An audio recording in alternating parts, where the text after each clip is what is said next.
ইসরায়েলে আসন্ন নির্বাচনের আগে সাবেক দুই প্রধানমন্ত্রী ইয়াইর লাপিদ ও নাফতালি বেনেট একজোট হয়ে বর্তমান প্রধানমন্ত্রী বেনিয়ামিন নেতানিয়াহুর বিরুদ্ধে নতুন রাজনৈতিক জোট গঠন করেছেন।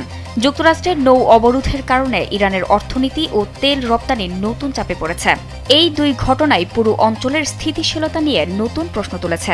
লাপিদ ও বেনেট জানিয়েছেন, তাদের লক্ষ্য ইসরায়েলের শাসন ব্যবস্থায় পরিবর্তন আনা এবং যুদ্ধ পরিচালনায় ব্যর্থতার অভিযোগ থেকে দেশকে বের করে আনা। এই নতুন জোট আসন্ন নির্বাচনে বড় প্রভাব ফেলতে পারে বলে রাজনৈতিক বিশ্লেষকদের ধারণা। দেশের মানুষকে প্রতিদিন সুরক্ষিত রাখার প্রত্যয় নিয়ে এলো সেফ রাউন্ড সুইচ। একই সময়ে ইরান যুক্তরাষ্ট্র উত্তেজনা আরও বাড়ছে, যা বৈশ্বিক জ্বালানি বাজারেও প্রভাব ফেলতে পারে। পরিস্থিতি নিয়ন্ত্রণের বাইরে গেলে মধ্যপ্রাচ্যে নতুন সংকট তৈরি হওয়ার আশঙ্কা রয়েছে। ফলে আন্তর্জাতিক মহলের নজর এখন পুরোপুরি মধ্যপ্রাচ্যের দিকে। আগামী কয়েক সপ্তাহ অত্যন্ত গুরুত্বপূর্ণ। এই সময়ে আঞ্চলিক রাজনৈতিক সমীকরণে বড় পরিবর্তন আসতে পারে। তবে এখনই নিশ্চিতভাবে বলা যাচ্ছে না এই পরিবর্তন কতটা গভীর হবে।